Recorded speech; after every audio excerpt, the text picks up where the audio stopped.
I'm Livia. I'm Abby. I'm Lucy. I'm Charlotte. We all kind of needed to do a summer paper to catch up for our electives, and it's the coolest paper that I reckon Massey has to offer. We were originally inspired by kind of like fairies and stuff.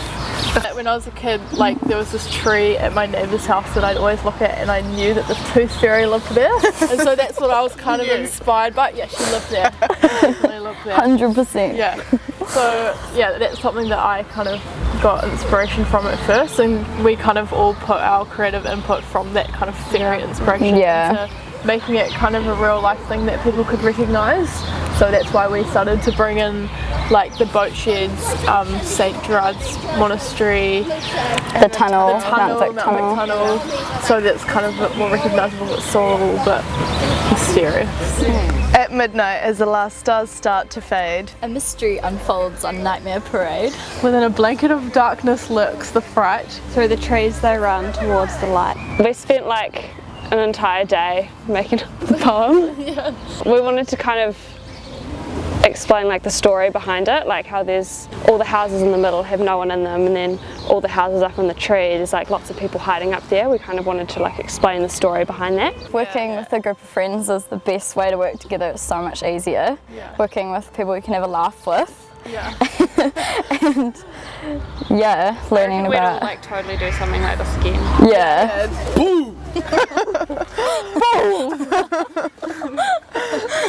Hi, I'm Ellie. And I'm Bailey. And we took the paper at Massey designing for festivals and events. And we're Blue Blooms. We wanted it to be like quite whimsical and magical, and we wanted it to appeal to kids, and we wanted it to be like quite cost effective for us since we're students. We presented it at uni. We stuck them into bits of wood to like do the presentation, and we just had it in a tiny little computer room, and it just doesn't look anything like this. Like, it looks so much cooler all between the trees. When you have it set up even in the day, people come along and talk about it, and it's nice just standing there and listening to what they think about it. So they're actually just made out of ping pong balls and cable ties, but we didn't want it to look cheap, so that's pretty much how we came up with the idea. And we were inspired by the plant life at the gardens, so we looked at bluebells and seed pods and things like that. Reeds and things like that. So that's how we got the structure and the shape of the blue blooms. And we sort of wanted something that we could replicate a lot of times, because that sort of creates a lot more impact. Yeah, like when we were making them, we thought they kind of looked like cages. Yeah. Like they could have little like birds or something in them. Yeah. And apparently there was a little girl that was about 4, and she's like, oh, they look like wisps. They actually do. I'm Matt. And I'm Lexi. Our group's always been quite aware of environmental issues and sustainability of the resources that we use through our everyday lives, and basically I just don't even know how we stumbled upon the soy sauce fish bottles, but that's where it led to the commenting on the fish and the pollution from the unfortunate Japan earthquake in 2011.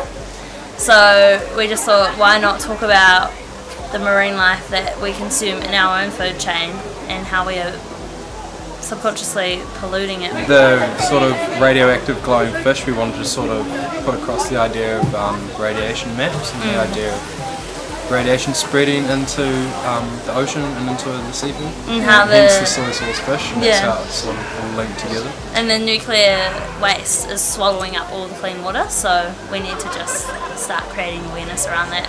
It's a mixture of pigment from highlighter pens and water, and then just the UV light blasted on it makes them glow like glow sticks essentially. We chose to use the soy sauce fish bottles because we needed a container that wouldn't leak the fluid and completely contradict our idea.